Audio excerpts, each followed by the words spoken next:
welcome to the Bryan Board of Public Affairs meeting for October 5th, 2021. Will you please stand and join me in the pledge to our flag? I pledge allegiance to the flag of the United States of America and to the republic for which it stands, one nation, under God, indivisible, with liberty and justice for all. First item on the agenda is to approve the minutes of the September 7, 2021 regular meeting. You've all been presented with the minutes, you've had a chance to review them, look them over. If there's any additions or corrections, now's the time to speak up. Seeing none, Tom, I make a motion we accept the September 7th minutes as read. I'll second. Dick? Yes. Jim? Yes. Tom? Yes. Annette? Yes. Karen? Yes. Next item, hearing of public concerns. Seeing none, we'll move on. Clerk Treasurer's report. The board's been presented with the clerk treasurer's report for the month ending September 30, 2021.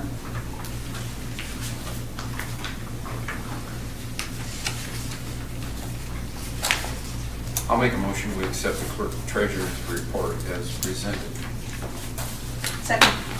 Jim? Yes. Karen? Tom? Yes. Annette? Yes. Dick? Yes.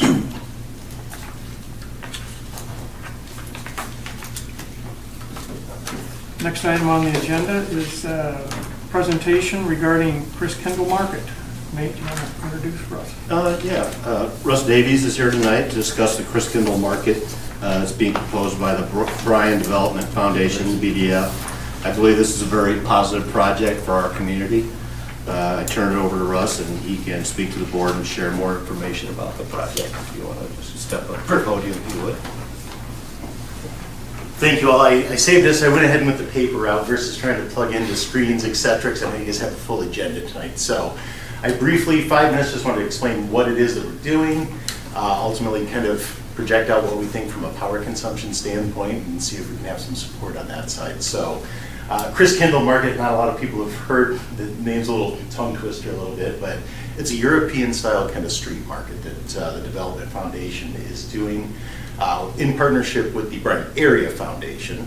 They're helping us build the 8x8 stalls that we're in the process of building every night for the past couple of weeks, and will be up until November 7th when we look to move them uptown. So from a location standpoint, we are proposing, if you look at the second page of your handout, you'll see kind of it's the north side of the square, kind of an aerial shot of it. And we've gotten permission from the commissioners to put the stalls in these exact locations. So there's going to be 6 along the northwest sidewalk if you go directly across the street from Cora's, for example. And then 6 kind of surrounding Santa's house. Santa's house normally lands in the middle of that cement sidewalk that leads out to the courthouse itself. So 3 on each side of that. We've worked out with Craig Vogel. We can go up and over the arches. It's important to us that we don't have any safety concerns. We won't have any cords, wires, anything on the sidewalks, etc. So, and the proposed idea is to plug into the Jubilee panels that the chamber has historically used. Have more than enough power for what we're looking to do. The market stalls are approximately 8 foot by 8 foot square. Vendors will basically sell different merchandise. We've got 10 out of the 12 already secured, sold to different vendors.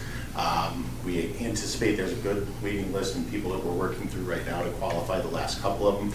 Our goal is that really high quality, cool, bring some different unique retail opportunities to the community. So we might have an entrepreneurial kind of spirit, give them an opportunity to see if they like doing it, and build a really cool, different, kind of vibrant activity. Leverage what we do well. The courthouse, there's nobody looks better than ours. So leverage off of that. It is important to us when we qualify somebody that we're not looking for vendors who will compete with anybody who's currently on the square. We're not trying to pull any business away from anybody who's already established up on the square. We've had a really good amount of communication with the traditional retail merchants on the square. There's no concerns that we're aware of from that standpoint. We've kept them aware every step of the way. So the next page, the market itself will be every Thursday, Friday, and Saturday from 4 o'clock to 9 o'clock. we've received permission from the city office, the mayor's office, as well as the county commissioners to shut down that one lane of traffic, that northbound coming from like Grand Plaza towards the old gas company location. And we'll do that at 6 o'clock, allowing court to release, et cetera, so we're not getting in the way there. But 6 o'clock every night, we'll close down that lane, move some high top tables out there so people can gather, provide a nice gathering space.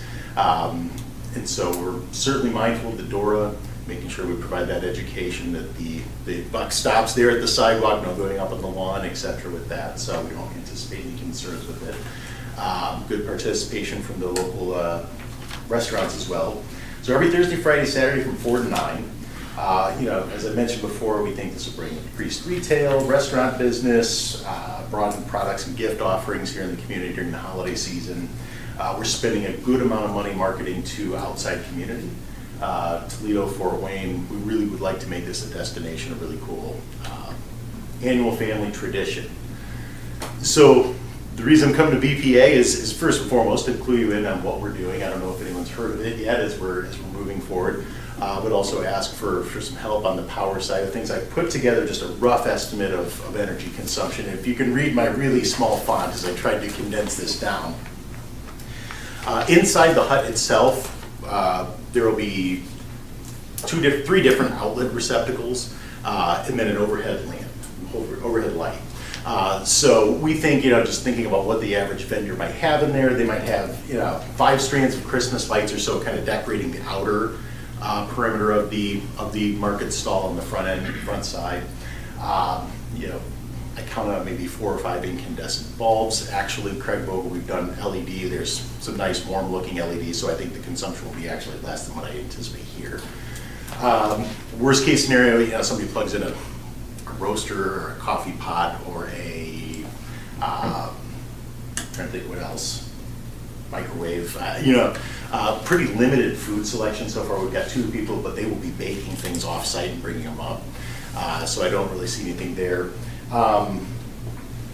So those would be the highest, those type of appliances would be the highest use of them. So I roughly calculated, what it would be, 6.25 kilowatts per day per unit. It's over the 11 nights, it works out to about 825 kilowatt hours of use is just really what we're asking for in terms of the free service, if you will, to plug in to the Jubilee panels. So any questions, anything you want me to go into deeper detail on?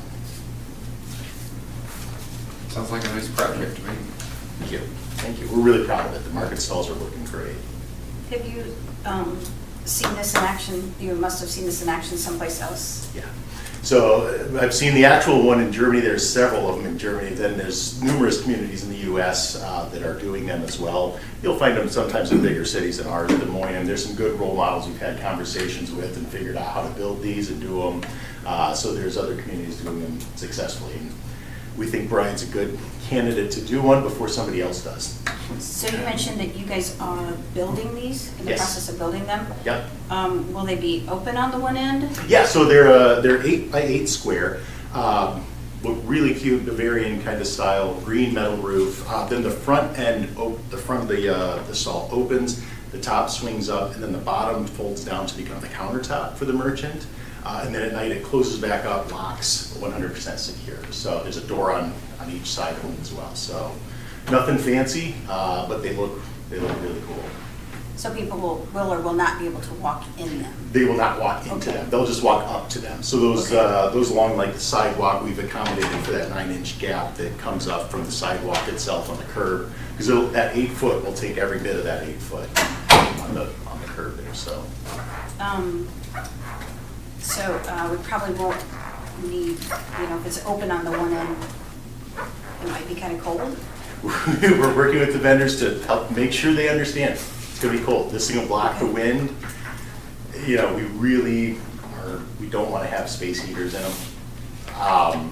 If we see them, we're going to ask them to unplug them, remove them, because with a big window like that, it's just going to be floating right out the front door. Will somebody try it? Perhaps. Sure. So.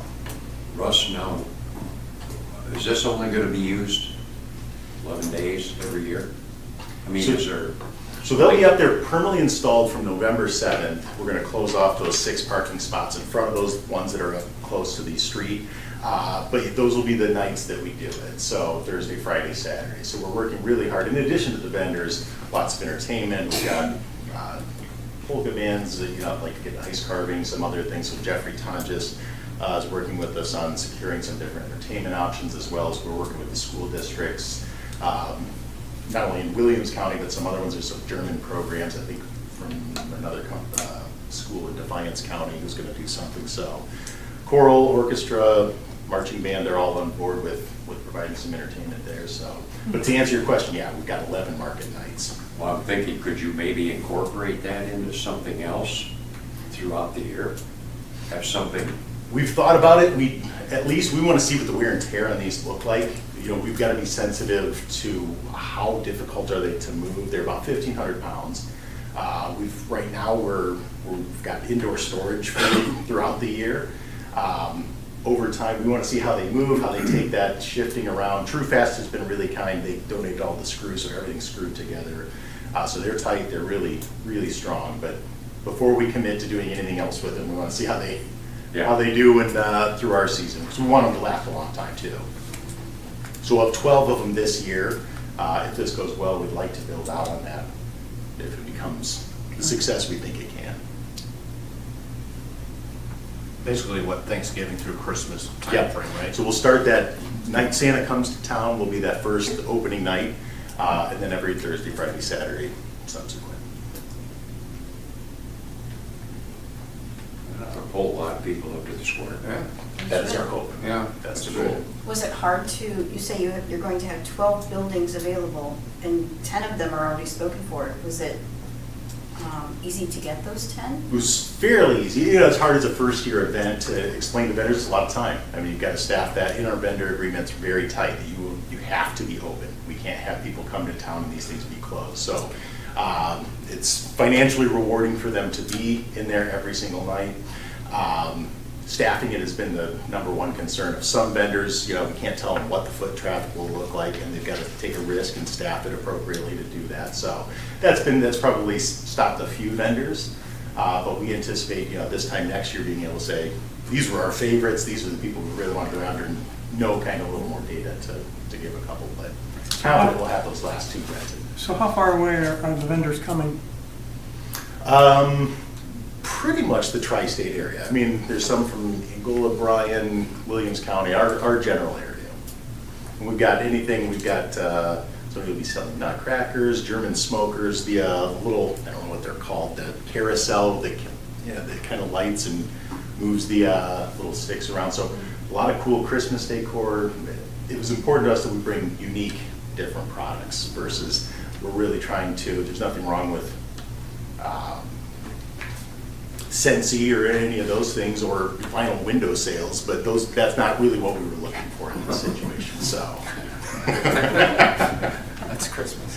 Yes, exactly. Because they'll occupy them if you let them. So, good questions. Any other questions? Sounds good to me.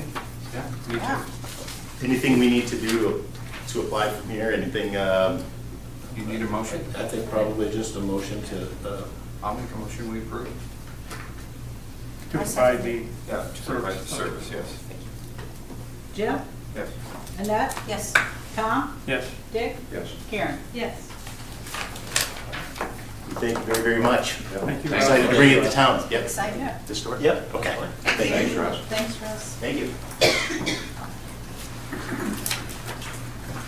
Next item on the agenda is a presentation and electric cost of service study. Nate, you want to introduce our speaker? yeah, I'd like to, Here's your introduction. Trey Shepard from Salvo Associates has been working on our electric cost of service study for quite a while. He'll probably get into that a little bit more, but I'm excited to have him here, and I want to thank him for coming and being able to share this study with the board. So with that, I'll let Trey kind of walk through this and show us what we've come up with. Sounds good, thank you. Well, good evening. Good evening. Very much appreciate the opportunity to be here tonight and share with you the progress we've made on the electric cost of service and rate study. As Nate said, I'm Trey Shepard. I'm with Solvable and Associates. We're out of Findlay, Ohio. A little bit about Solvable. We assist our clients with cost of service and rate studies, power supply planning, requests for proposals, electric system planning, budgeting, revenue projections, pretty much anything electric utility planning related we're involved in. Actually, Solvable's been around since 1951. Bryan Municipal Utilities was its first client. So you guys were the first client we had when we started. I've personally been at Solvable since 2009. And as I jump into the presentation, I have a lot of information to share with you. I much prefer it to be interactive, so if you have questions, stop me when we get to it, ask a question, we'll address it then. I may say, we're getting there, hang with me, or I may jump up and we'll go to that. The other thing is, I live this stuff every day, so I tend in these presentations to get on a roll, and I'll start going fast. And you can go, Trey, stop, I have no idea what you just said or why you said it, so if you need to, cut me off and be like, let's go back and tell me why you said that and what that means. So with that as the caveat, be ready to slow me down when I get on a roll here. But I do have a lot of information, and I will try to prioritize the stuff that really matters and not make us be here all evening. A little bit of background on the study. As Nate alluded to, we've been on quite the journey to get here. We started this in late 2018, early 2019. We went through information gathering process, and through 2019, we kind of analyzed all the data, and we were pretty close to having a plan ready to present. And then in 2019, you guys went through a leadership change, and so we kind of reevaluated where we were, took a look at the priorities of the plan to figure out if they still made sense, if they didn't make sense. And again, kind of at the beginning of 2020, we had pulled together all the data. We thought we were getting pretty close to being able to bring something to you. And then in March, COVID hit. And we would be insane to show up with a rate plan, proposing rate increases in the middle of COVID with everything that's gone on there and all the impacts that have happened there. So I'd rather not get thrown out of the room when I come with a plan. You're crazy, there's no way we can do that. But I will say that as a result of that, through 2021 and working with Nathan and his staff, we've reevaluated some of the things we were doing, and we kind of had to revise our expectations on customer revenues and acceptable expense levels and kind of capital plan forecasts. Because the situation today is different than kind of where we started in 2018, 2019. So I'll explain a little bit about that, but it's been, we've looked at it several times to get to where we are today, but I do think I have a good plan to share with you, and I think good or bad through the journey, I think we've ended up at a place that's a positive story to tell. So cost of service and rate studies, they're not really fascinating topics, but effectively the purpose of them is to develop electric rates that are fair and equitable to all customers. And then anytime we're making a rate change, we obviously want to make sure that we're recognizing what our current sales level are, what our current expense level is, and in particular for this study, what our capital improvement needs are. You guys are going through a number of capital improvement projects. They're very important to the system, but we also need to make sure that we're funding those appropriately and paying attention to kind of what's currently going on and what's coming down the line. Last part of it is to make sure we include any power supply costs and local costs in the base rates. We'll get into that a little bit more about how that works with the PSCA and things of that nature. But before I go any farther, one thing I like to do before I get into any details is to let you know where we're headed. So the results that you're going to see in this study, I'm going to present to you a 3-year rate plan. And you're going to see changes in every rate class. No single class is going to see more than 3% a year. So everything's 3% or less. And you will see changes for a 3-year period. And the reason I do this is I think if you know where we're headed, it'll help you kind of formulate questions as we go, rather than try to guess where we're going to get to. So the key to this particular rate plan story is that no class is expected to see more than 3% impact any year on their typical bill. Doesn't mean that there's not an individual customer that won't see that, but the expectation is that the typical impact is no more than 3% a year. And percentages are dangerous. When you don't have a point of references, I really don't like using percentages, but when you say something like that, people can be like, oh, well, at least he's not going to ask me for 10, or, you know, it's not something that seems unmanageable. So, and I'll let you guys formulate your own opinions as we go here, but I really like the idea of being able to stay under 3% for any single rate class. So that's where we're headed. Okay? To do a cost of service study, you know, the first step of any one of these is to determine your revenue requirements. And effectively what that is how much revenue do we need to generate from our customers. And to determine that amount, we have to look at sales to customers. We have to come up with expense forecasts for power supply expenses, local expenses, capital expenses. And then once we kind of have that basis for how much money are we going to need to spend, there's a couple of sources of revenue that aren't customer-based. There's non-customer revenues. Think JV4 transmission, think pole attachments, sale of scrap, RECs, things like that, that are revenues that come in that you don't have to generate from customers that can offset some of the expenses that you're forecasted to have. And so once you do that, you look at your expenses, you take away your non-customer revenues, whatever's left over is your revenue requirement that you need to design rates to recover from customers. To do that, we pick a test year. In this particular case, we picked 2022. There's no significance of 22 versus 23 or 24. You just pick a year with typical expenses, and you look at what is that expense level on and what's kind of the path we're on to generate the right amount of revenue. 2 key points on that, though.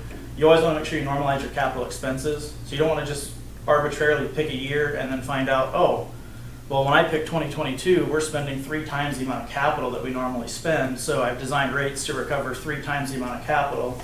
We don't want to do that. We want it to be normalized. We want it to be typical.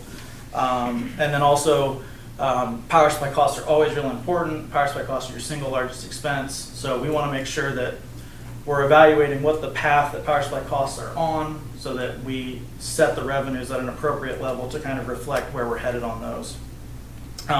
And then the nice part about any rate plan is when we establish that power supply cost baseline, if actual power supply costs deviate from that baseline, you do have what's called your power supply cost adder that you use to either recover increased costs or give back decreased costs to customers, so that those fluctuations are handled by an automatic rate adjustment. That you guys are doing that now. That's typical. All utilities do that, so that's kind of standard practice where you're at on that one.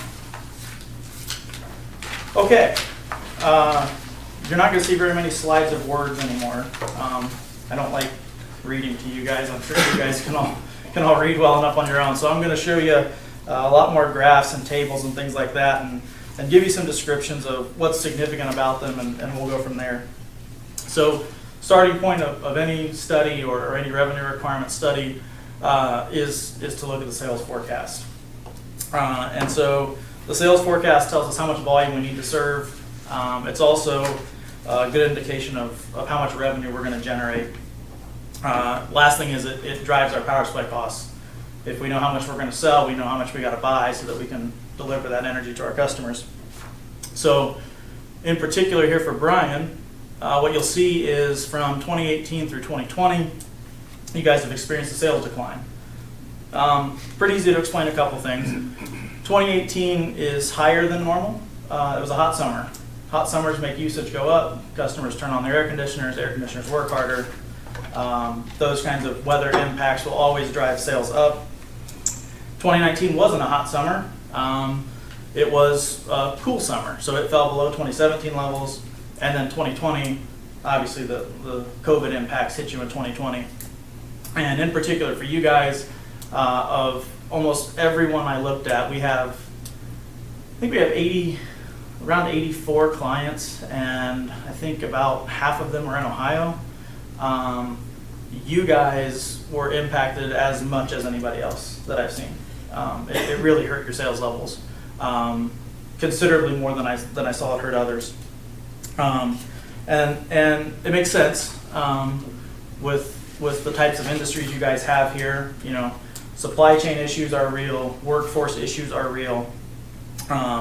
And because those have kind of carried into 2021, the same supply chain and workforce issues are still occurring. What you'll see in my blue line going beyond 2020 into 2021 and out, I don't ever get back to 2017 levels, which I think 2017 is as normal as you can call something prior to COVID. And I do expect it to grow a little bit. You can see that blue line is trending upwards some in a couple years. But I still think customers are experiencing supply chain issues. I still think workforce issues exist. I do think they'll go away. And as they go away, I think that's when you see that blue line start to come up. I think your large customers start to get back to normal, start to produce at the level they were. But the other thing that we're seeing, and the other significant thing to keep in mind here, is a lot of customers through COVID impacts have identified inefficiencies that existed. And so as they return to normal, their normal is going to look different because they found places where they were either being wasteful or they could be better. And so it's unlikely that unless you get a brand new customer come to town, that your existing customers just don't get back to where they were. Now, I did build in sales growth. I do have 2023, 2024 sales going back up. Again, not quite to 2017 levels. It is significant. If that sales growth doesn't occur, the impact shown in this plan don't work. But there's nothing that says that the sales growth couldn't be greater than what I'm showing here as well. And so if the sales growth is greater, well, then you overshoot kind of the targets in this thing as well. So one of the key things, and one of the reasons why we pushed it out till 23 or 24 to show any growth, is that gives you some extra time to be flexible and to continue to kind of monitor how things are going. Do you feel like you were conservative in how I you do. projected the sales growth? I do. So we intentionally didn't get back to 2017 levels because of the inefficiencies that I mentioned that I think they'll identify. But a lot of what has impacted your 2020 and even your 2021 usage is your largest customers can't get the materials they need to produce at the levels they used to. Can't get rubber to make tires. Can't get chips to make cars. Can't get people to work to produce as much as you used to produce before, right? So those things I do think go away. And that's why I do think it trends up, but it just doesn't get to the same level because they found ways to be better. Any other questions on that? All right, I'm going to show you a couple. This next slide is again sales, but it's going to highlight kind of where the sales impacts occurred. So we've got three different lines here. The lowest line on the graph, kind of the orangish reddish line, is your general service class, your small businesses, things like that. And what you'll see is in 2020, it does dip a little bit, but even almost immediately in 2021, we see it all come back. The mom and pop shops that closed down for a little bit because they were forced to, they shut down, but now they've returned to operating the way they were. They don't need, large amounts of materials. They don't need a bunch of people. They can go back to what they were doing before. And so you kind of see that happen in the orange line. The blue line is your residential class. Again, the bump up in 2018, weather related, and then fairly flat from 2020 through 2025. Reason for that is obviously people were at home some during COVID, but you didn't really see the usage increase in residential. I mean, if you're home during the day instead of being at work during the day, I mean, maybe the TV's on, maybe you do some laundry, maybe you run the stove or something like that, but you're not going to see industry level usage happen just because people are at home. So that remains fairly flat. There is just a small amount of growth there in residential. And that's just an expectation that customer usage over time tends to trend up just a little bit. Even if you buy efficient appliances and things like that, as they get older, they're less efficient, so on and so forth. The key to the story, though, is the gray line at the top there, the large power class. You can see how they dipped off in 2020. And they're the majority of the impacts that you see in terms of the sales growth of the forecast. So that gray line does start trending up in 2023 and 2024. Again, not all the way back to 2017 levels. So just more representation of the same things we were talking about. One other thing before I move on from this, I do want to point out something that will be significant for the impacts on the rate plan. If you look at this particular graph, one thing you can keep in mind is the gray line, large power. They're about 100 million kilowatt hours a year. Okay, and then when you look at the blue line, residential, they're about 50,000, so they're about half.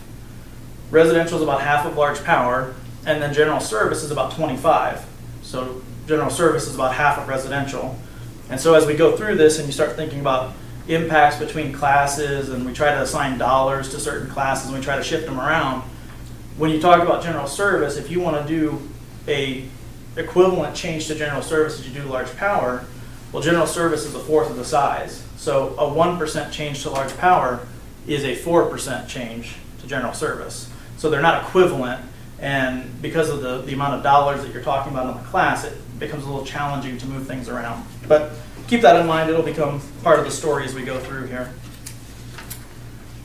So after we talk about sales, and we kind of know the path we're headed on sales, and again, that growth that we forecast that is important, it's not the only thing that's important, but it does have an impact on the rate plan. Next thing we start talking about is expenses. And this particular chart is just your energy supply mix. There's no dollars here, but this is a representation of all the power supply resources that you have. This is not a power supply plan. I don't want to get bogged down on all the ramifications and details of this. But the point of this is, if you look at this pie chart, it's fairly diversified. There's not any one single slice that's significantly large. You know, your biggest slice being Prairie State at 26%. You don't have 50% of your supply coming from any one resource. So, you know, if there's natural gas impacts, you have some natural gas, but you're not dedicated to natural gas. You have some coal, but you're not dedicated to coal. You have wind, you have solar, you have hydro. This graph has EDI landfill, that's since rolled off, but you have a diversified mix of resources, and there's no one thing that can cause you significant impacts. The only thing that really happens is, in your diversified portfolio of resources, you are a joint participant with other members. And so you do have to jointly decide kind of what the costs and budgets for those things look like. Their views and interests may not align with yours perfectly, but again, because you're diversified, there's no one thing that can happen that can really significantly impact you there. And if you pay attention, what you're going to hear is more and more about how natural gas is increasing again. And so typically natural gas prices drive market prices. You don't have very much market. You have a BP remaining requirements deal that's locked in. You only have a little bit of market. And AFEC, that's that 16% green slice on the right-hand side there. As gas prices go up, it actually looks better because its efficiency is better than the inherent market resources. So not that we want gas to go up because it has impacts and ramifications elsewhere, but when it does, it doesn't make AFEC look worse. AFEC actually looks better. That's your one natural gas resource. Any questions on that?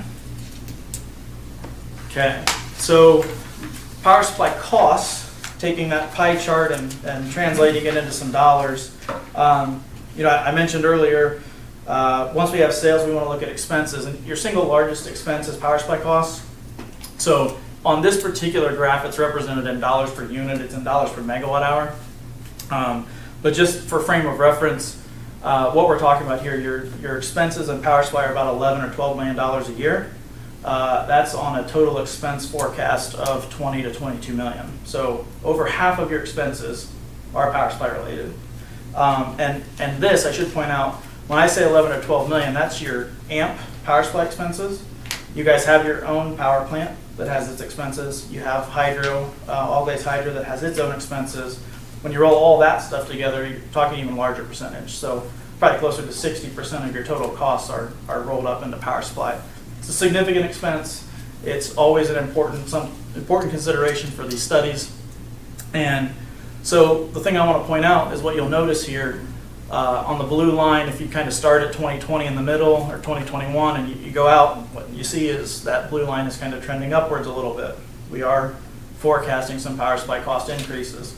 So even though you have a diversified mix of resources, there's two things going on here that are completely out of your control that are driving your costs. One, and the single largest culprit, is transmission rates. The AEP transmission rate is going up. you are a price taker on the AB transmission rate. They file revenue requirements to maintain and upgrade their transmission system. You get an allocated share of those costs and you pay them. Otherwise, you don't have delivery for your service, so you're going to pay them.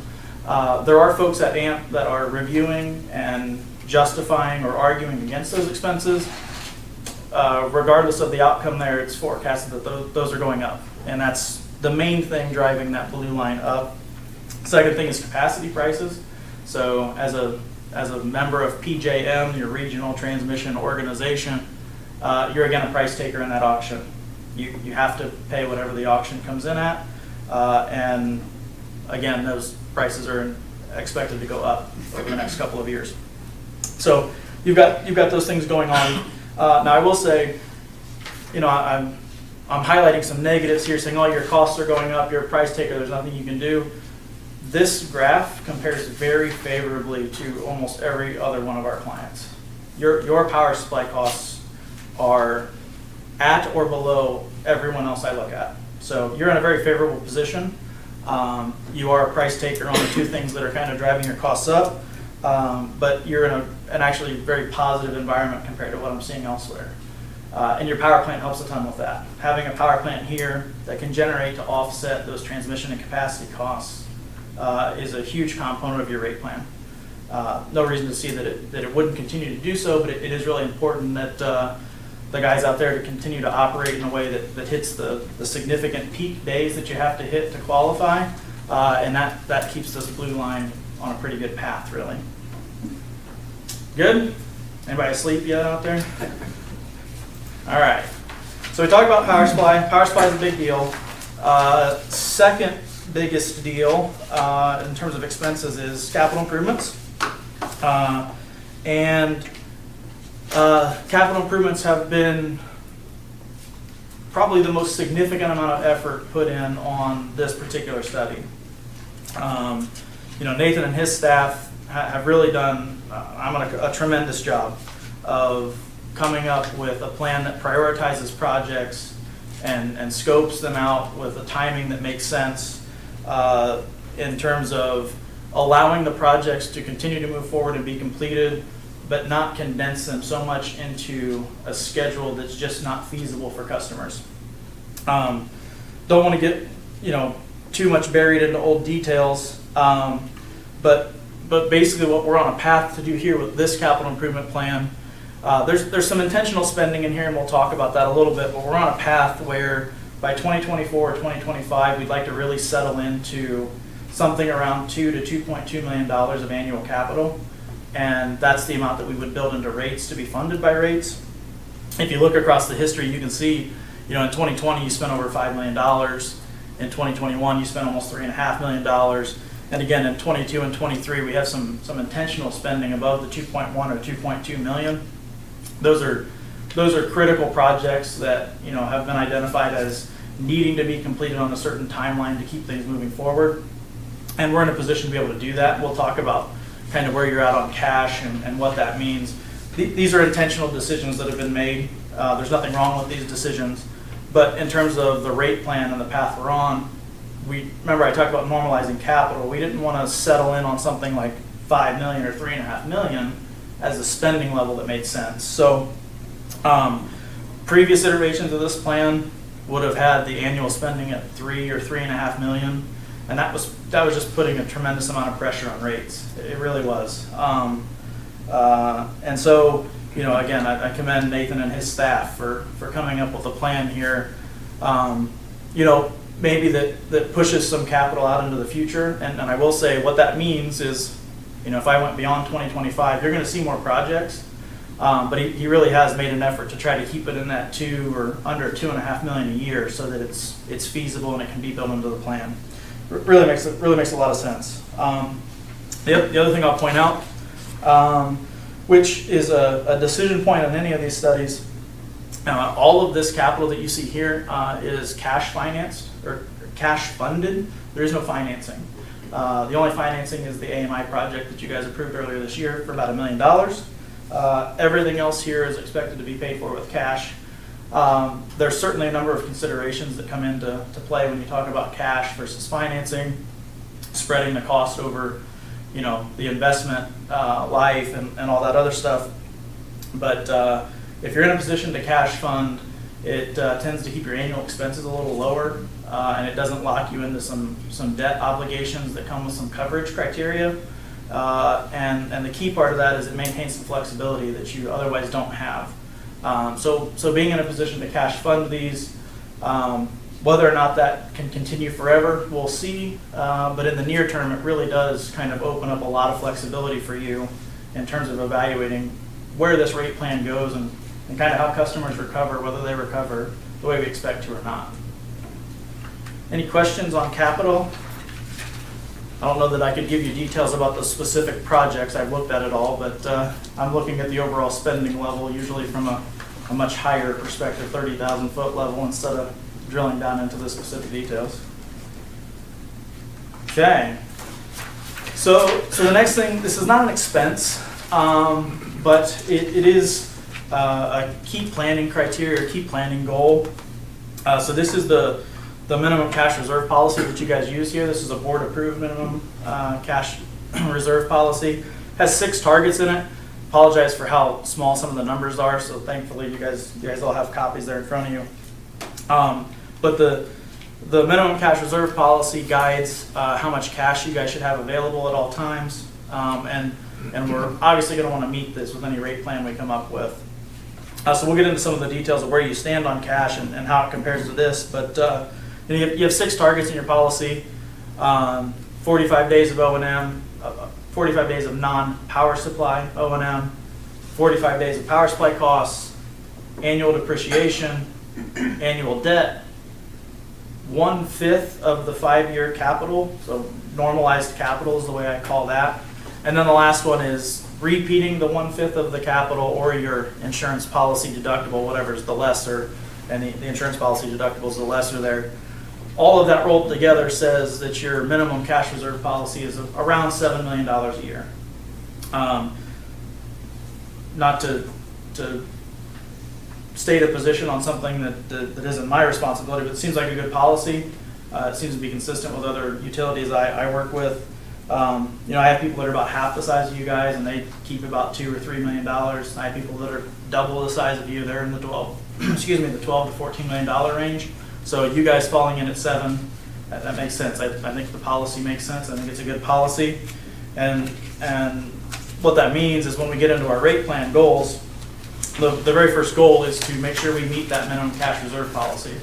And anything we put forth as a plan, we will make sure we have $7 million to satisfy that policy. So, you know, if we know what our sales forecast is, we know what our expenses are estimated at, we have our revenue requirements now, knowing how much money we're planning to spend, and we kind of know the path we're on into the future. So part of the goals, I mentioned we have to meet the minimum cash reserve policy. Obviously, we want to fund capital and power supply and local expenses. We need to pay for those things.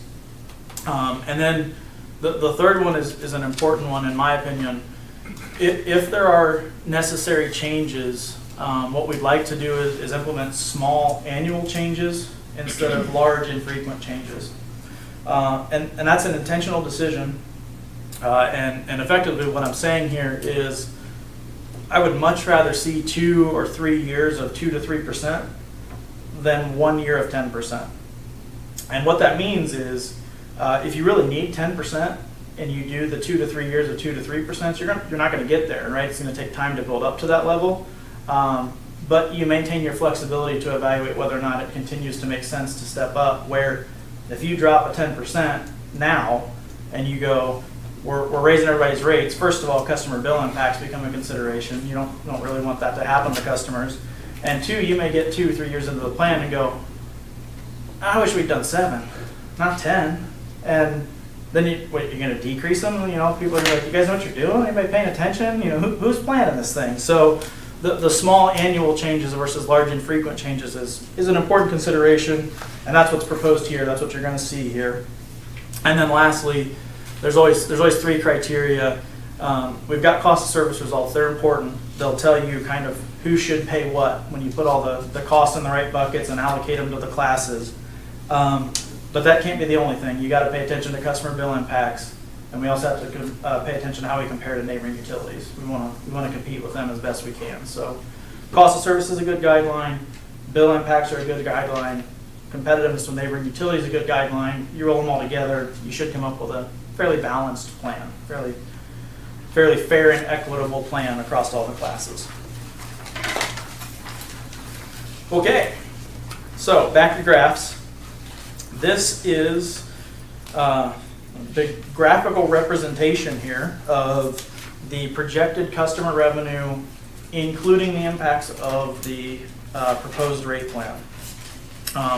And what you'll see is, you look at the history and you kind of go from 2017 to 2020. You know, from 2017 to 2020, it was trending downwards, and then we are forecasting or proposing some rate increases to customer classes. And from 2021 to 2020, that's kind of the sharpest part of the incline. And then I mentioned how that sales growth is kind of critical to the long-term success of the plan. That sales growth is what kind of hedges off that trajectory. So again, we intentionally pushed it out to 23 and 24, hopefully so that supply chain and workforce issues resolve themselves. But you can see how it literally changes the path the graph is on. And so it's important. I can't overstate enough how important that is. It helps to manage the whole thing. One thing I'll point out, this graph is in reference to cents per kilowatt hour on the customer's bill, so it's a dollars per unit or cents per unit representation. Having the overall utility under 12 cents, that compares so favorably with all the other munis that I look at. It puts you in a great spot. There's bad news coming on the competitiveness later, so I won't sugarcoat all that, and it's not all good. But in terms of other munis, you look great. Under 12 cents is really competitive, really is. And again, this is after implementing the 3-year rate plan. So after 2024, that's the reason it stays relatively flat, is no forecasted sales increase at that point and no additional rate changes. That's kind of the key decision point that comes up when we get out there. What are we going to do at that point? Moving on to the next one, I'll ask you if you got questions after we trudge our way through this one. Again, sorry, engineer tables with numbers are kind of my thing. So this is just another way to look at the proposed rate plan revenues, similar to the graph, but kind of summarizing in table format. A couple things here. The existing revenue column is the expected revenue for each rate class in 2021. What we're showing is kind of the target that we're going to in the proposed revenues, and that's 3 years from now. That's 2024. So, and this is only customer revenues. This isn't any other revenues. This is just from customers.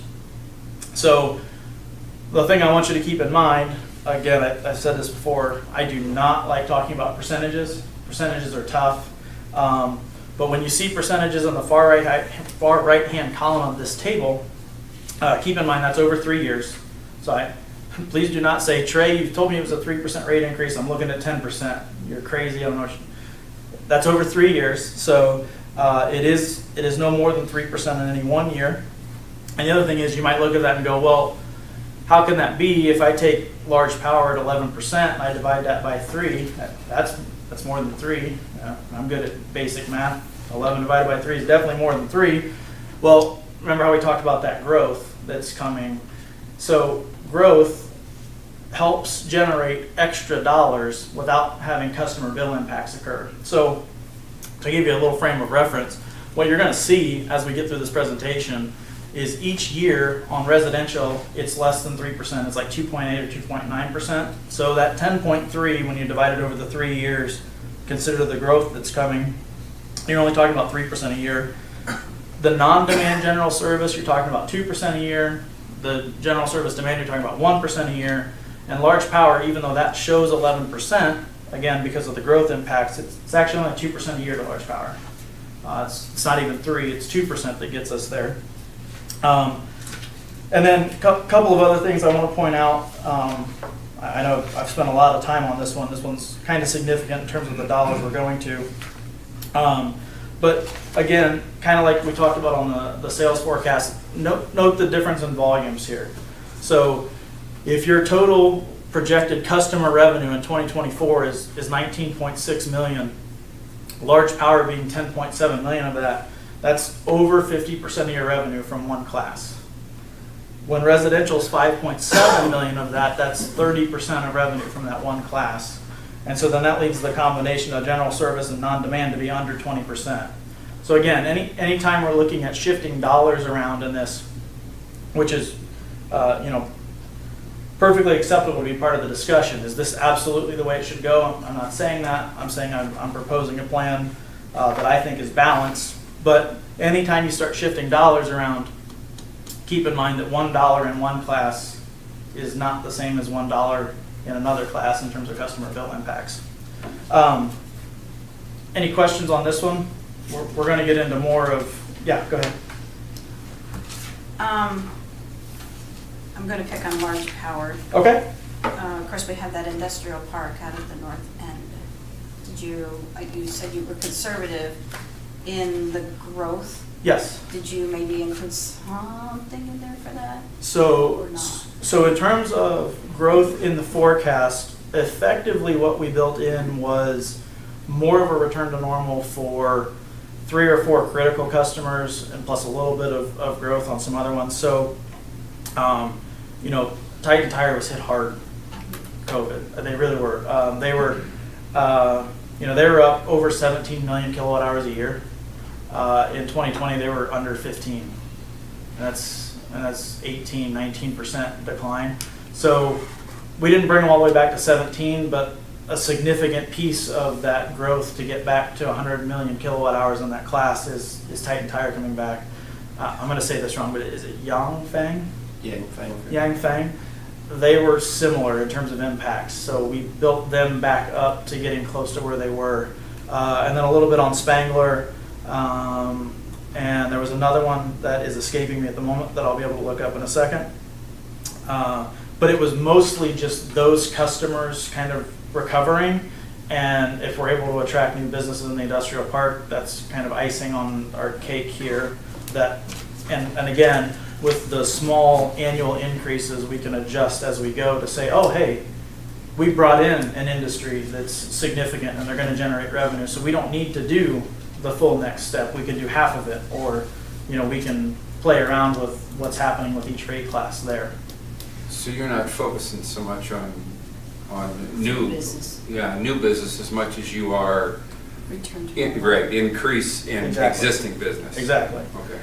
That's why it's kind of being conservative, because all of those extra things, just like he said, is Yeah. icing on the Icing cake. on the if we- cake, okay. If we get some of that, and we are going to see some growth in I'm not going to mention names of different manufacturing, but we see them adding another transformer, 1500 kW or something like that. That is all, helping us too. I think he was very conservative as far as what he did. I can tell you this, the worst thing I can do in terms of planning for you guys is overshoot on the sales forecast, because then I'll tell you you're going to generate more revenue than you are. And so I did build in sales growth because I think it's completely reasonable to expect your existing customers to recover more than they have. The new customer part is difficult just because it's, you're unsure of what businesses you're going to be able to attract. Your guys' rates, we'll get into this a little bit later, but let's talk about it now as we're talking about growth. There are certain classes where you look really good compared to everyone that I've compared you to. There are other classes where you're competitive with everyone that I've compared you to. And there are 1 or 2 classes where you're okay, but you're getting beat pretty significantly by some of your nearest competitors. Large power is one of those classes. And we're going to talk about why. So let's use AEP as your largest, nearest competitor in terms of investor-owned utilities. Toledo Edison's there too. But AEP's large power rate, what they'd be able to offer to a new industrial type customer, it is much better than what you can do. It simply is. Their market conditions are different than yours. Their debt conditions are different than yours. They do not have brand new power supply resources that are 10 to 15 years old. You have a hydro project that's going to be beneficial here for 100 years. Unfortunately, you have to pay for it over 30. That comes with debt. That comes with increased costs. You have a coal plant that has debt because it was built 10 years ago. You have a natural gas plant that has debt because it was built 15 years ago. AP has resources that are 30, 40, 50 years old. All of the debt of those things are gone.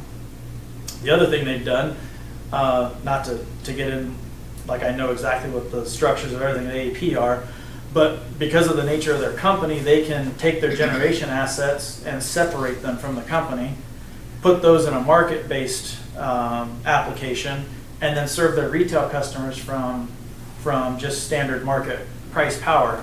And over the last 5 or 6 years, market power has been as low as we've seen in 30 or 40 years. And so they're reaping the benefits of those conditions that they're set up to take advantage of, where you guys here can't say, well, forget the power supply, we're just delivering power to our customers. Now, you've made long-term commitments to resources, and those commitments were perfectly reasonable commitments when you made them.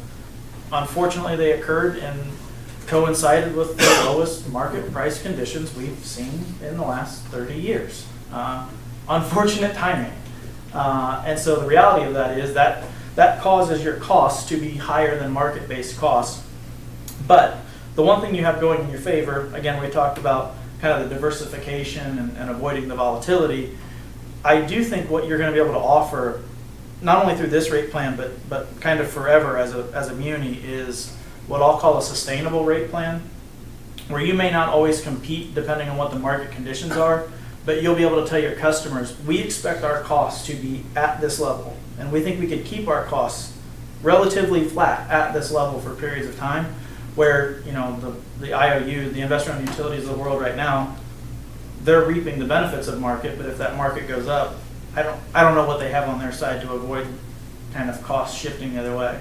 I'm also not telling you to sit here and wait for their costs to go up, because I'm not sure that's going to happen. But in terms of the competitive environment, we're struggling right now based on what market conditions are and kind of what we're locked into. That's the bad part of the story. You made me get to it earlier. Anything else on this one? Okay. So again, nothing different than what I've told you. I just like to show it different ways.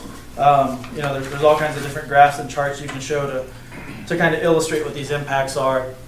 All of the blue bars are revenues this year. The orange bar is what the revenue would go to in year one of the forecasted rate plan. I could have shown 4 bars for each category because it's a 3-year rate plan, but the impacts are the same. If you see the impact from existing to year one, you see the impact from year 1 to year 2 to year 3. And so that, when I tell you that residential is going up, proposed to go up at 3%, that's what 3% looks like in that first set of bars there, blue versus orange. That's 3%. When I tell you general service non-demand is 2%, that's what 2% looks like. General service demand 1%. Same thing, large power 2%. That's what those look like. Just some extra frame of reference on kind of the same things that I've been saying. So the next slide is what the multi-year proposed plan impacts are. These are all in percentages. And again, every time I show you a percentage, I'm going to say this: percentages are dangerous. It can be really difficult to show percentages. But this is how I get to telling you that I didn't propose any single class to see more than 3% a year. No one here is over 3%. This is what the typical customer will see in terms of impacts on their bill year over year in the plan. And now, when I say something like in 2022, residential is a 2.9% increase, what I'm really saying is that's $3 a month on the bill. Now, because residential is kind of a different kind of class where you have small users and you have large users, your small users, they might not see 3%, they might see 4.5%. But what that means is $2 a month, not $3 a month. So you got to keep that in mind as you go through this. And then your big residential customers, they might only see a 2% increase, but it's more like $4 a month. So that's just trying to give you kind of a spectrum of what you might see in terms of customer impacts in this plan. And then on general service, there's non-demand and demand. They're actually the same class. So I should have probably mentioned that earlier. General service is one class. Non-demand and demand are together.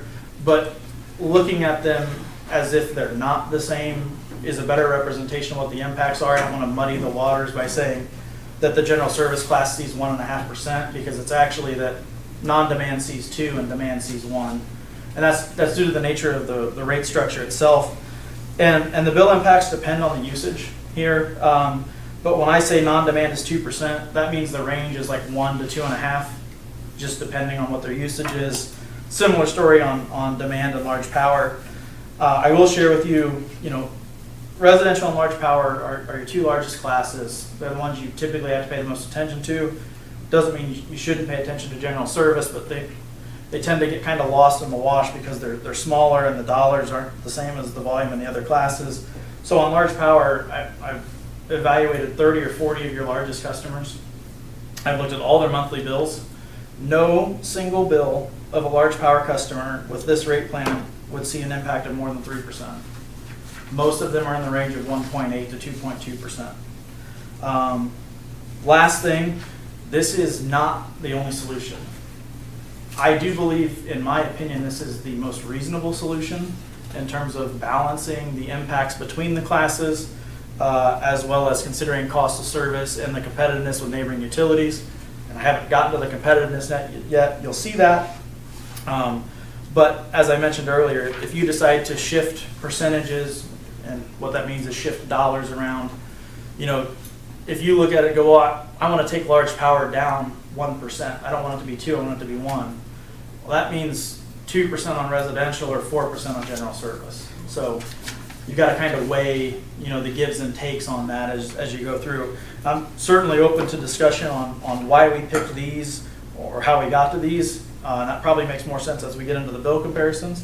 But if you guys have any questions, again, stop me and let's talk about it. But I'm gonna plow through here until you slow me down, and then probably towards the end we'll talk about what some of the considerations were and how we ended up here. Apologies for the. Oh yeah, go ahead. Trey, before we go any farther. Yep. I'm not quite sure how to ask this, but I'll try. Sure. I'm looking at, if you back up the last slide. This one or the one before? The one before. One before, okay. No, the multi-year rate plan. That one. Yeah. Okay. Now, I'm trying to figure out by the percentages, is there any danger that one or multiple classes are subsidizing any other class? Yes. I can tell you right now they are. That's absolutely happening. Okay. So that's when I discussed the balance of bill impacts, competitiveness, and cost of service results. If I went straight cost of service results, I'll give you the cost of service result would say residential should probably go up 20 or 25%. It would say general service needs to go down 15%, and large power probably needs to go down 5%. But now you're talking about residential needing to go up 25%. Oh, okay. Right? To be able to. Yes. And so what you're going to see when we get into the competitiveness, you are clobbering people on residential. You absolutely are. But at the same time, it's really hard to say, hey, I want residential impacts to be 6% a year, right? Because why do I have to pay 6? Everybody else is only paying 1. Or you want mine to go up 6 and nobody else's goes up. So yes, there absolutely is subsidization across the classes. It absolutely exists, and I think that's true of every cost of service study I've ever done. It doesn't necessarily mean that that your distribution of subsidization is the same as everybody else's, but it exists everywhere. It really does. Anything else that you No, want to? that's it. Okay. You answered the Yeah, I question. mean, there are certainly things you could do to get closer to cost of service. It would, in my opinion, it would mean bill impacts that probably become burdensome to certain classes. Okay. Again, doesn't mean that my answer is the only answer. I'm certainly willing to listen to considerations for other ones. But I was trying to tell a story, particularly with this slide where nobody saw more than 3. We tried to be fair and equitable with the distribution of increases across certain classes. You know, general service demand according to cost of service was the one that was most out of line based on what they're currently paying versus what they should be. That's why they're seeing the smallest percentage increase. I do think it's reasonable in a situation where you're talking about rate increases to probably make sure that everyone sees some amount of increase, even if they're a little out of line with what they're supposed to be paying, just so that everybody's kind of pulling the rope together, right? You avoid he said, she said stuff. If everybody pulls, maybe not all in the same amount, but if we all pull together, we can get to that goal eventually. Anything else on that one? Okay. So, again, apologies. Engineer, love the numbers, small tables, all that good stuff. And there's a lot on this table, and it can be somewhat overwhelming if you don't live in this every single day like I do. This table is 6 pages in my spreadsheet, so I've slid it down into like 15 lines. So what this is, though, this is a summary of the electric utility finances. And from this roll-up, you can see revenues, you can see expenses, you can see your fund balance, you can see your fund balance target, you can see your comparison of revenues and expenses, and it's all here. It's all in one place. It's the summary of kind of everything you're trying to do. And so I'll walk you through this. I'll try not to drag you through every single number on here, but hitting the key points here. So the top line of this particular table where customer sales revenue, that's revenue from customers. Excuse me. You can see the path that we're on here. I told you when we looked at kind of current revenues to target revenues, we needed to go up about 1.7 million, and that's what you see happening here. We go from 18.3 up to just over 20. So we're on that path of generating the extra 1.7, and we incrementally get there. So we go from 18.3 to 19 to 19.7 to just over 20 by 2024. So that's kind of the path that we're trying to head down. And the key there then in the first highlighted line that says total revenue is we're moving from the 2021 number. I'll explain why it is what it is, but we're moving from 20 million in 2021 or 19.8 million in 2022 up to 2024. And the 2021 number is actually skewed a little bit by the borrowing that you guys did. There's $1 million in there that you borrowed for the AMI that shows up as current year revenue. So when you see 2021 and it says $20 million, you actually should view that as 19. You totally got $1 million of revenue, but it's nothing to do with the impacts of this. It's a one-time, we're getting money so that we can pay for the project. It doesn't actually reflect what's happening on the rate plan. So that's kind of the path we're on. That's what we're trying to get to. If we get to that $21 million of revenue in that first yellow highlighted line, we then can try to fund our expenses. And we talked about power supply, about 11 or 12 million, capital of 2 to 2.2. Again, there's some intentional spending in there over the plan. And then we didn't really talk about local expenses, but we've got your A&G, your O&M, billing, staffing, wages, benefits, materials and consumables, all the things you need here to keep your system up and deliver your energy to your customers. It's between $6 and $7 million a year. So you roll all that together, what you can see in the next highlighted line under total expenses, in particular if you look out towards the end of the plan, we were generating $21 million of revenue. We have around $21 million of expenses. We've achieved our goal through the rate plan of getting to the point where revenues and expenses are aligned, where we're funding everything we want to fund. And so then the next key criteria is how are we doing cash-wise? And so the next yellow highlighted line, EOY is end of year.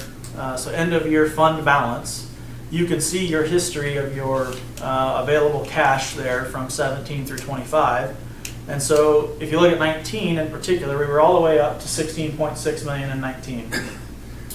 We intentionally spent $5 million on capital in 2020. So we went from 16 down to 13. We intentionally are going to spend $3.5 million on capital this year. So we're going from 13 to 11.5. And then what's happening from 21 on, where you see that 11.6 starting point 2021 and working out, you see us declining in fund balance until we get to the end of 9.6. Two things going on there. Again, there's some capital spending that's above the $2 million. We have 2.4 and 2.7. We're intentionally doing that to move some projects along that have to be moved along. But that's also the period where we're building up to our end goal of our rate plan. So we didn't do a 10% in year one. We did 2s and 3s and 2s and 3s and 2s and 3s. So it takes us some time to get there. And so we have to absorb some cash balance hits because our revenues aren't going to match our expenses. We're spending the money today. We don't have the revenue to spend the money today, but we have the cash to spend today. Because if you remember, what we talked about was your minimum cash policy says you have to have $7 million.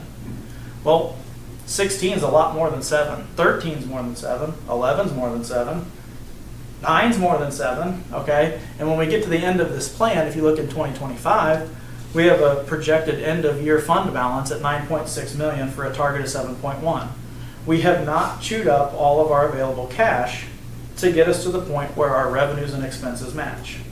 And what you can see as well in that 2025 is right under that total expenses line that's highlighted yellow, something called net revenue. What that is a comparison of revenues to expenses. So if you just take revenue minus expense, you'll get what your net revenue is. Negative amount means that expenses exceeded revenues. Positive amount means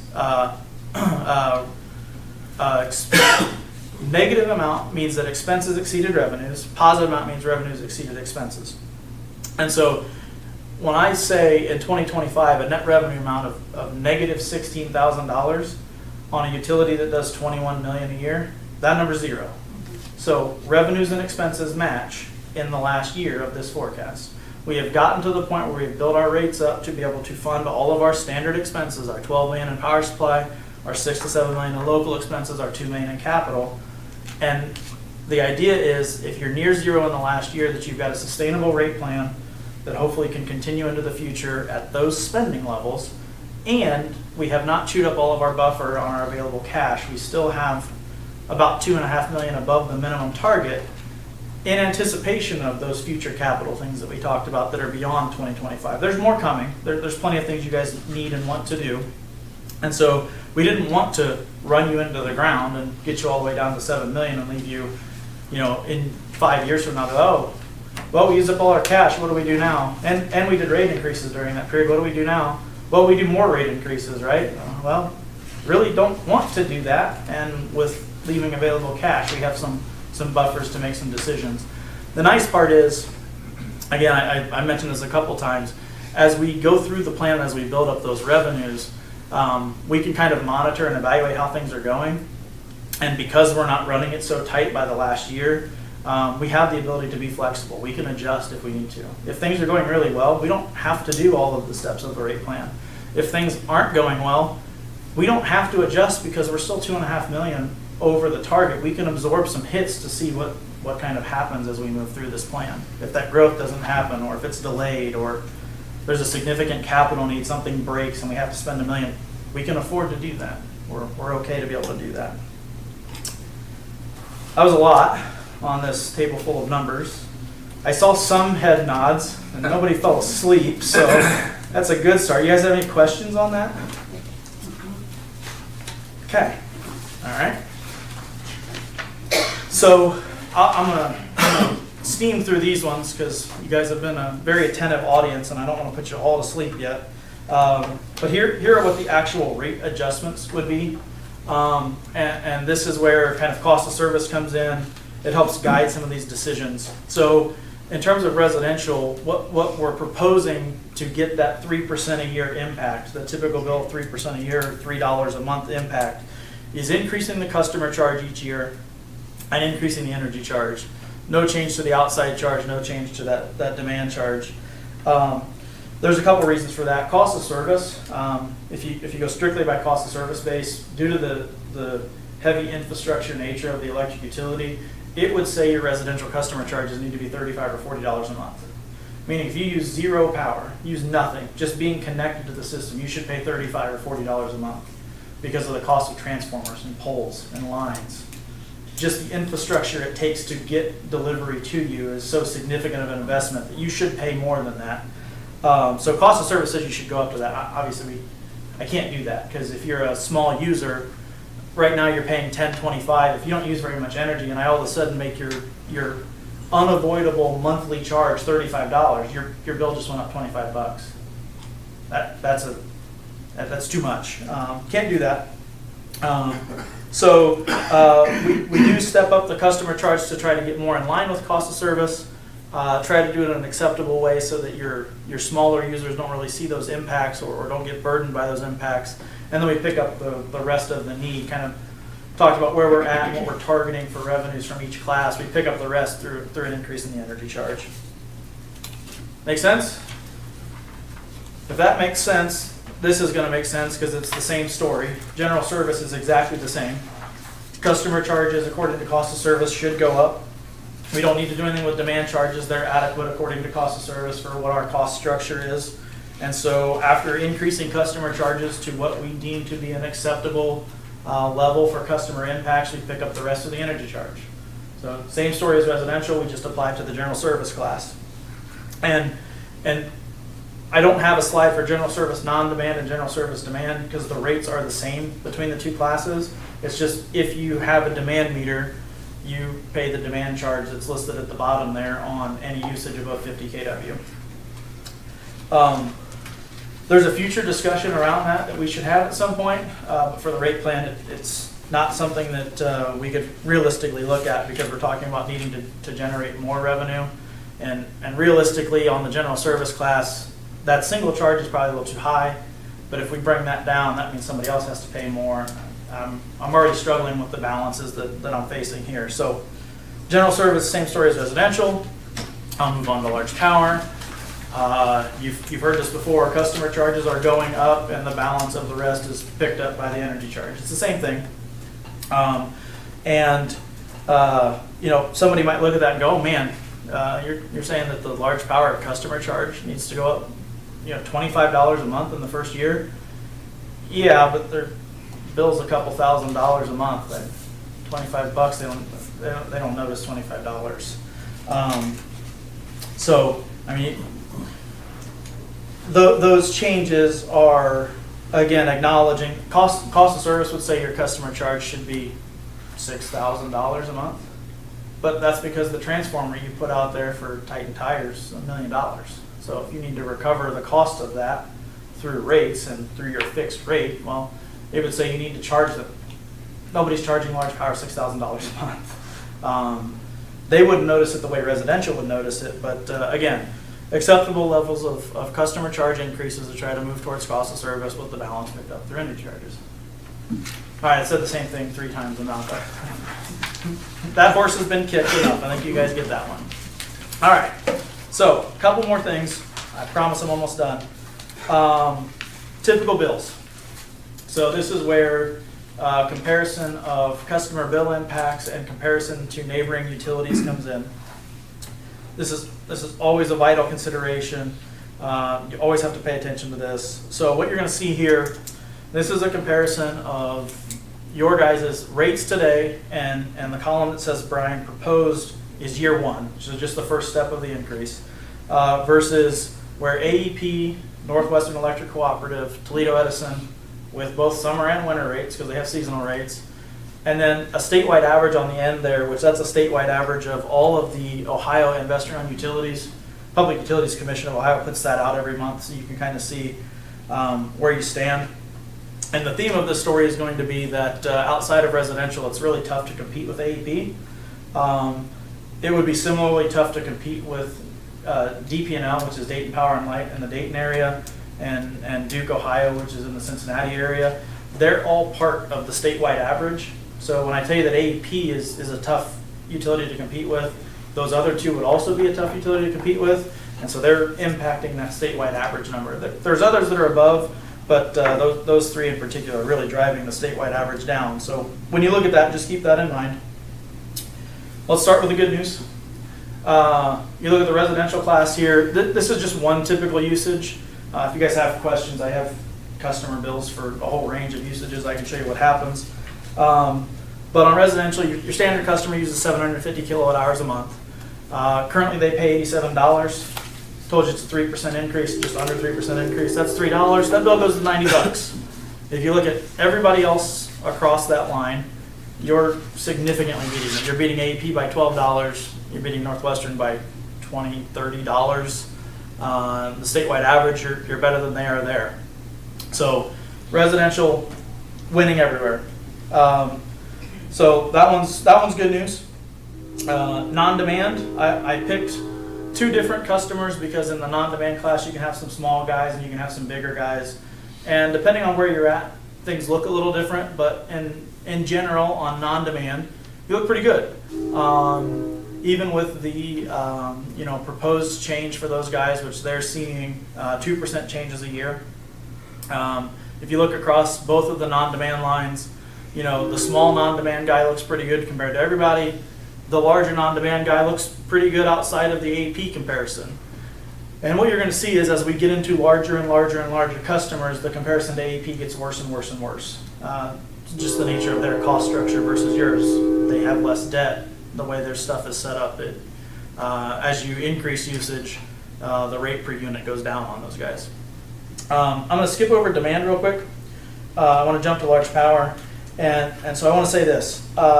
Your large power comparisons in general are what I would call okay. You are almost competitive outside of AEP. AEP is a tough comparison. And to be completely frank and completely honest with you, I did not cherry pick usages here to try to find the 2 or 3 good situations that you have so that hey, look, we're winning, right? No, I'll be honest with you, you look at those large power comparisons, the two at the bottom, one's a small large power customer, one's a large power customer, and it doesn't matter which one you look at, if you compare yourself to AEP, they're beating you. They are. That's the reality of the situation. So I didn't cherry pick here. I didn't try to only be able to tell the good part of the story. We do not win on large power. We just don't. And then when you compare us to the statewide average, again, we don't win there because that's got the AEPs and the DP&Ls and the Dukes of the world. Yeah, go ahead.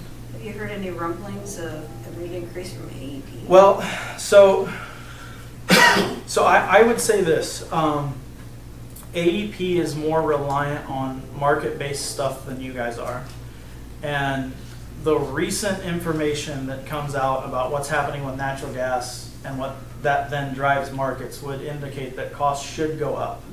Natural gas, I didn't check the report that came out last weekend, but I think, so natural gas drives the electric market. It has for a number of years now. And as recently as 3 years ago, I think you could get natural gas for about $2.50 a unit. I think I heard on TV the other day natural gas is looking at a 17% rate increase. It's almost $5 today, so it's almost doubled in the last 3 years, and realistically, that's happened in the last 6 months. Just the economy and natural disasters and things of that, those things all impact natural gas. It's a very volatile market. It changes because it decided to change. And so that's one of the reasons why the AEP rates have looked pretty good recently. And I should say, these comparisons were put together based on AEP bills from June, I believe. I have to look at that. I think it's June. If you look at it for this month, it's probably already higher because they're gonna have to react pretty quickly because of the volatility in that market. So that's a long-winded way of saying, I think so, but I'm also not gonna bank on that, because one of the dangers is, and we had this happen before, 3 years ago, we said, well, gas has gotta go up, right? Like, it can't stay low forever. It's as low as we've seen it for the last 20 years. It's been that way it can't stay there forever. And I've got a client who 3 years ago was like, well, we'll just, we'll do this and we'll let them catch it. They haven't caught up, right? So I don't want to tell you that they're going to, but every indication would be that increases in market should increase them. I don't know if they get to the level that you're at, but it should bump them up. So there's a lot of numbers on this slide, and I know it can be kind of difficult to try to track your way across it, but residential, you're really good. General service non-demand, you're right there, really good actually. Large power on certain customers, you're in the range. On certain customers, you're not, and I intentionally picked a couple customers where you're not, so you can see what that really means. It's definitely a consideration. But the reason that we settled where we did on the rate plan was, if you want large power to see less of an impact, again, any 1% change to large power means 2 or 3 on residential and 4 or 5 on general service. So to give them a notch down means other people have to go up quite a bit. Now, when you see general service and where you are in your competitiveness, probably don't want to nudge them. And so if you end up, well, the default is we got room on residential, let's make them go up.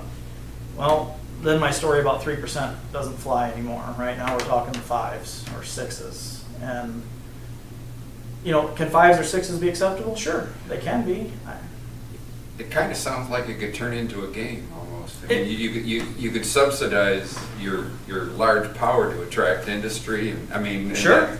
That's the way it is. And it seems to me, when we talk about investor owns, it almost, I'm not an expert, but it almost seems like that's the game they play. Sure.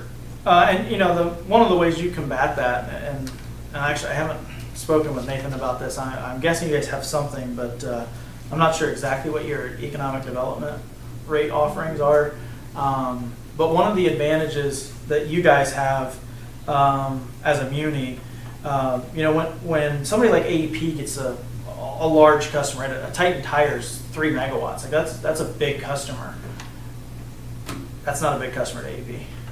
That they have hundreds of those. They have thousands of those, right? So somebody shows up, well, we want to bring a 3 megawatt load. Great, here's our rate, right? For you guys, that's a significant load expansion that has benefits.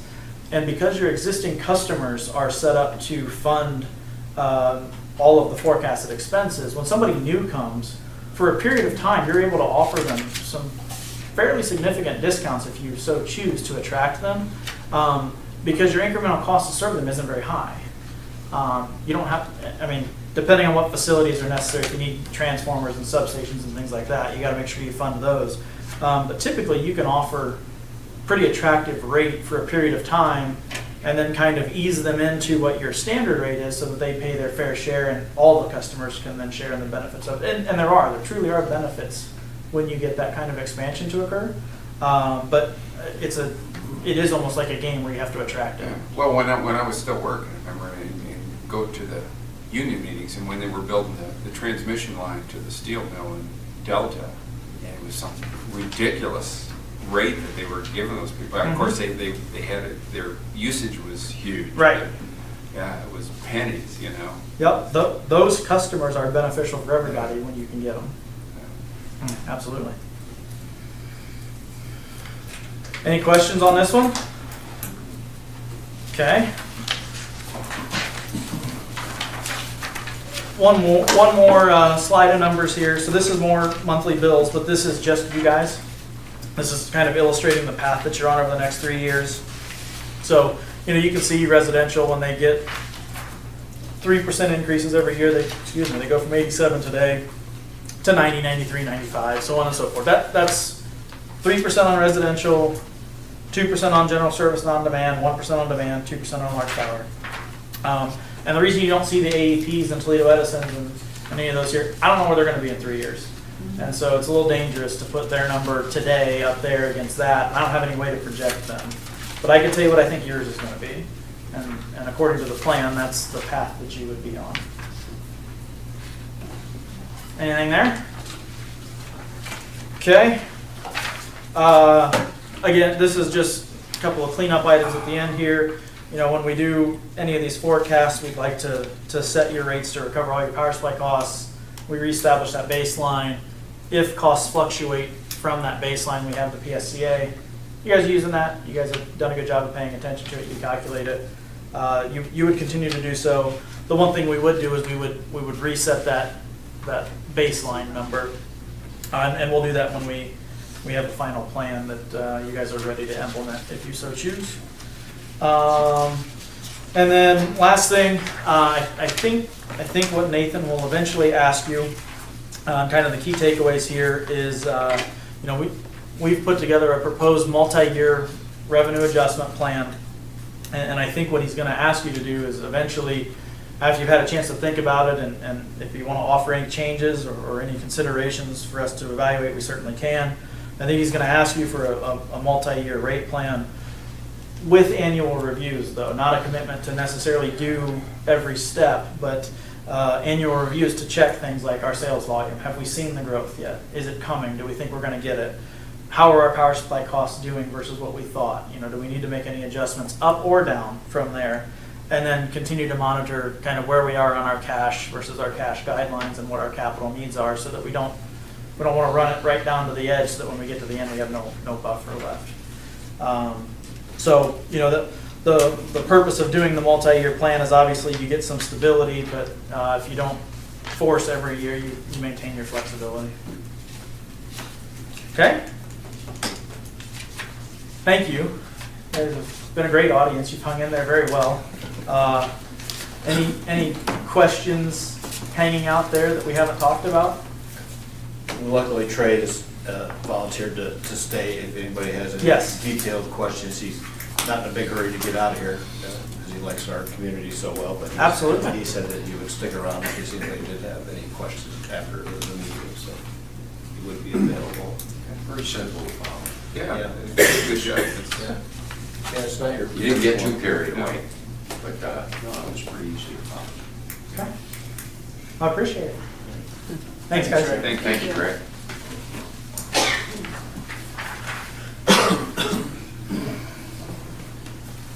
Next item on the agenda is resolution. Pat, would you number and read, please? Yes. It says resolution number 31, 2021, designated the week of October 3 through 9 as Public Power Week and recognizing Bryan Municipal Utilities for contributions to our community. Nate, you want to talk on that, please? Yeah, I just, you know, Bryan Municipal Utilities is celebrating Public Power Week. It runs through October 3rd through the 9th, along with 2,000 other community-owned nonprofit electric utilities that collectively provide electricity to 49 million Americans. Public Power Week celebrates community-owned electric. BMU provides our community public power. It puts people of Bryan first, and Public Power Week gives us the chance to emphasize advantages of locally grown and locally owned power of our citizens. Because of COVID last year, we didn't do a whole lot as far as the get-togethers and things that we used to have. It's the same thing this year, but we are publicly putting it out on our social media pages and still celebrating it. Public power is a great thing. I mean, you see all the advantages of it, just like, you know, you guys offer free service for our community, street lighting, different things like that. It's all part of the public power, you know, so it's community owned, and it's a great thing, and we usually celebrate it fairly well every year, so I just wanted to make that point.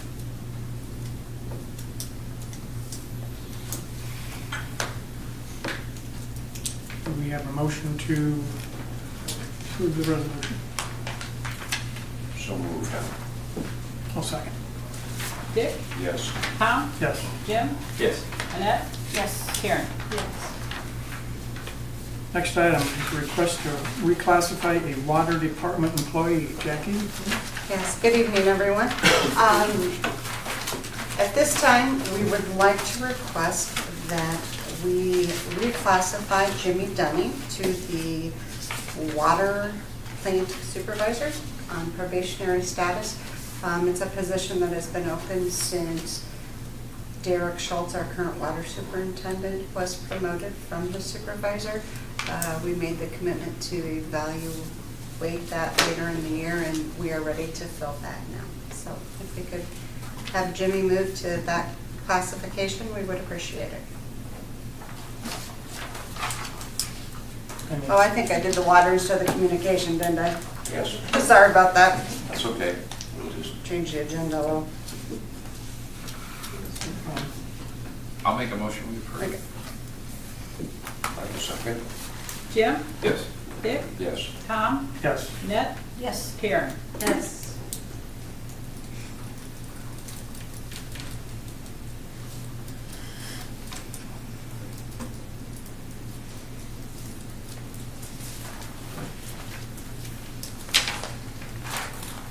Next item is request to place a communication department employee on regular employment status. Yes, we'd like to move Christopher Bryce from probationary status as a local programming and production lead to regular full-time employment status. He continues to do a great job for us, and along with the video side of things, he is always willing to help other departments as needed in trying to step outside of his comfort zone in several areas.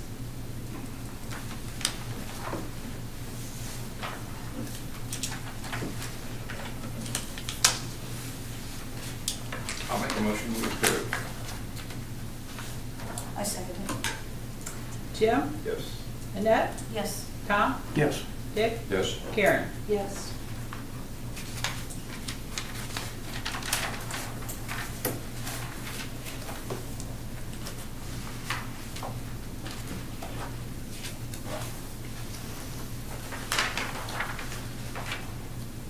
Next item is a request to accept resignation of the engineering supervisor. Jack? Yep. Yesterday morning, Nate Gardner, our director, received a resignation letter from Bob Carter, who is our engineering supervisor, making his last day be October the 15th. So if you would accept that. I'll make a motion we accept. Second. Jim? Yes. Dick? Yes. Tom? Yes. Annette? Yes. Karen? Yes, with regrets. Next item is a request to post for the operations manager position. Jackie, again. The operations manager position has been open since January. When that position became open, we had several internal discussions on when we should fill that and when to evaluate that. So we spent some time on the third quarter evaluating like we had planned. And at this time, we would like to recommend that we go ahead and refill that position. That position will be very similar to the last position, maybe more project management this time, along with the financial side. It makes sense. It takes a little pressure, I'll take a little pressure off of Nate. Right. Helped him immensely. Things overdue, so. I agree. With that, I'd like to make a motion that we give Jackie the authority to post. I'll second. Dick? Yes. Jim? Yes. Tom? Yes. Annette? Yes. Karen? Yes. Thank you, everyone. Thank you, Jackie. Next item, the semi-monthly disbursements.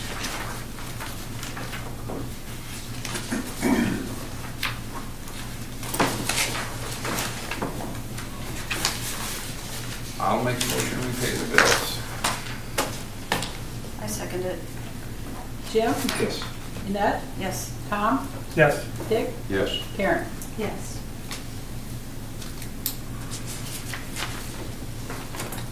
Last item, comments from BPA and staff. Jackie, do you have anything? I did.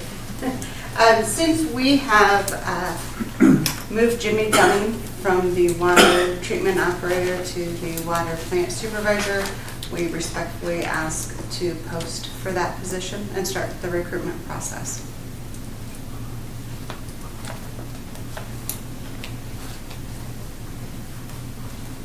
So we need a motion. Yes, please. So moved. Second. Dick? Yes. Tom? Yes. Jim? Yes. Net? Yes. Karen? Yes, thank you. Thank you, Debbie.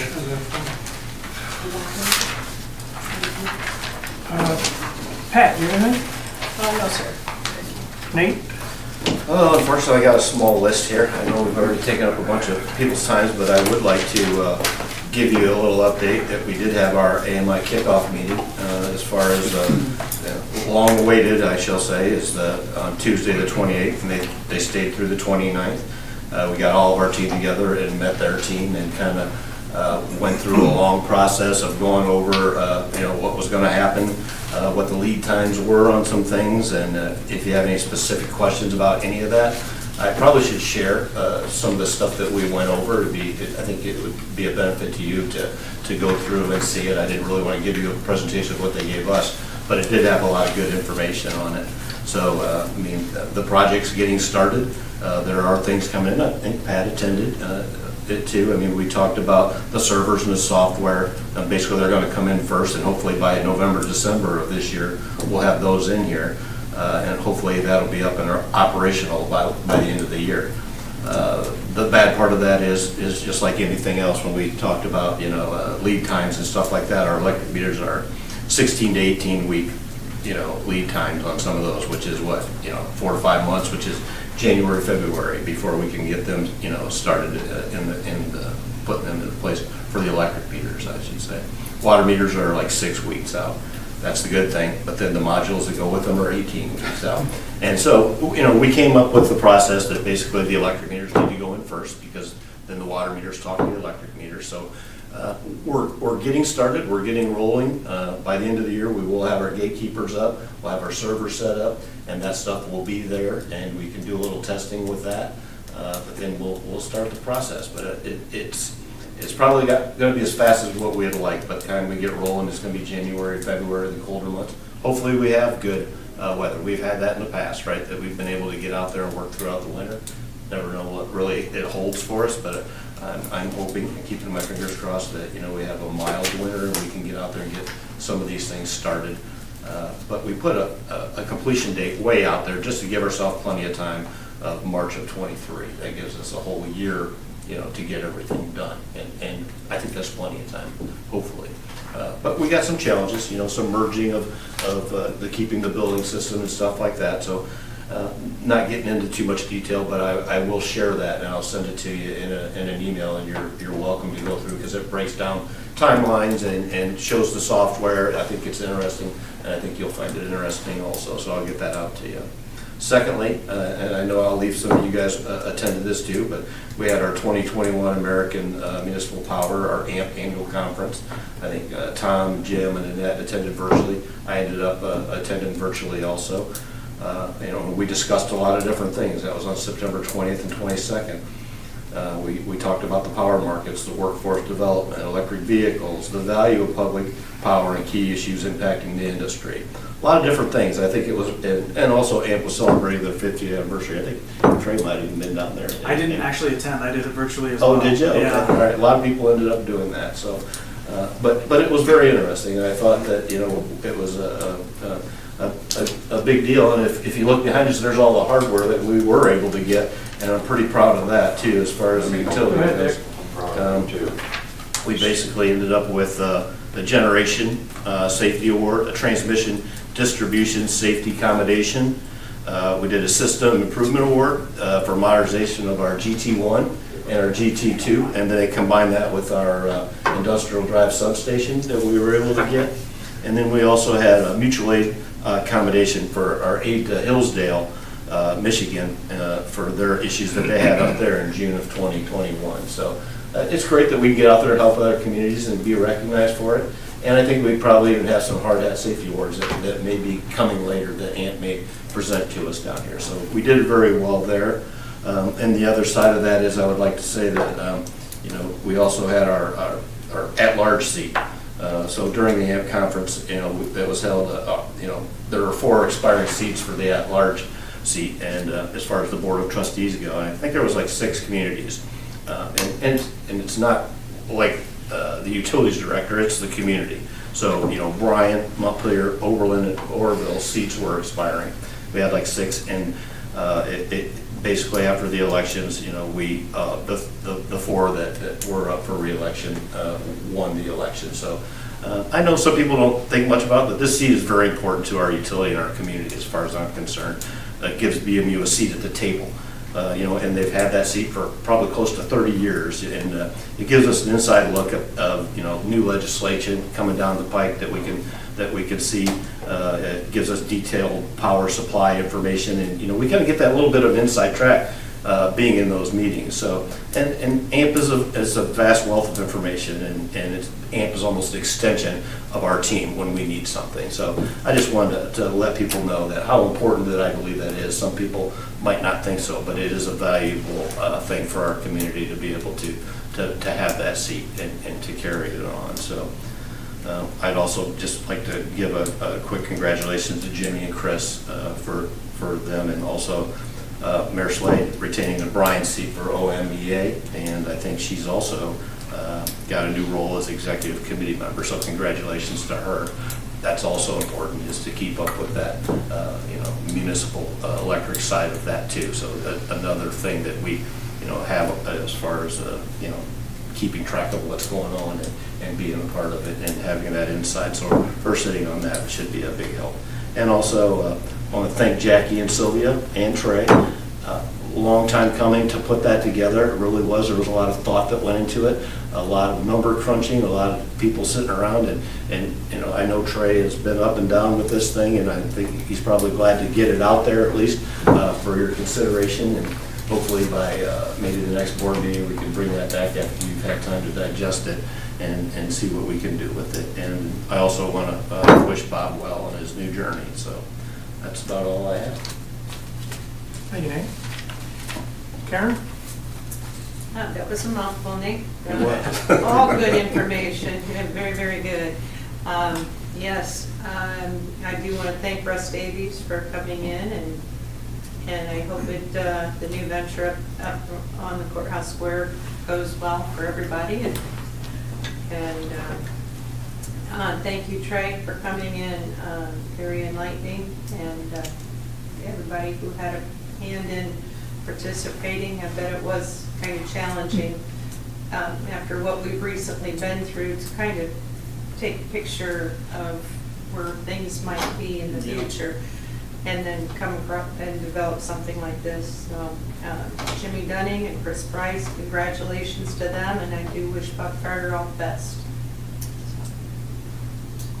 Nick? Thank you, Trey. You made that simple for dummies like me to understand, so you did well. Thanks for coming down in your time. Congratulations to Jimmy. I know he's worked hard and he's deserving of that position, so he'll do well. And also congrats to KB. I'd like to thank everybody, especially the safety award. I'm so big on safety. As long as nobody ever gets hurt here, I'm a happy man. We got a lot of awards this year. That's fantastic. Just shows you the class of people we have working here. That's about it for me. Thanks congratulations on your new board seat. No, thank you. It's old, new it's old Bryan's seat. seat. It's Bryan's seat. You just elected me to Yeah. participate in it. Annette? I guess I'll go around the room. I guess we'll first start with the awards. That's huge. That takes a lot of commitment and mindfulness to get to that. So that is bigger than anybody really realizes. Cost of service study. Obviously, I work with that stuff, so it was very well explained in here. I felt it was very easy to understand for everybody. Sylvia, I know how much work goes into that, so kudos to you. Jackie, congratulations on the Jimmy, KB. Wish Bob the best on his new venture. Good luck with the job postings. What else is there? Really, after hearing Russ talk about the, I'm going to say this wrong, Chris Kindle Probably close market. Close enough. Close enough. That sounds really exciting. I'm anxious to see how this comes together. I will be doing some shopping up there, it sounds like. So I hope that does become a Bryan tradition, and that they, so I'm really excited about that. Yes, congratulations to Jimmy, KB. And again, you know, we just voted in resolution for Public Power Week, so congrats on all of that. So yeah, that's it. Yeah, congrats to Jimmy Dunning and KB, and Trey, thank you. It was a fine presentation. I think you sell yourself short when you were afraid you were going to put us to sleep. I think you made it as interesting as it could be made. Yes, thank you. Well, everybody said about everything about everybody. You know, Jimmy and Chris, congratulations to you, and we thank Russ for coming in, and Trey for your presentation, and all the work that went into that with everybody, and our employees that, as Dick mentioned, that without them we wouldn't have these awards. So we thank them for their work ethic that they have. With that, I will, if there's no more business to come before the board, entertain a motion for adjournment. So moved. Second. Dick? Yes. Jim? Yes. Tom? Yes. Ned? Yes. Karen? Yes. We're adjourned.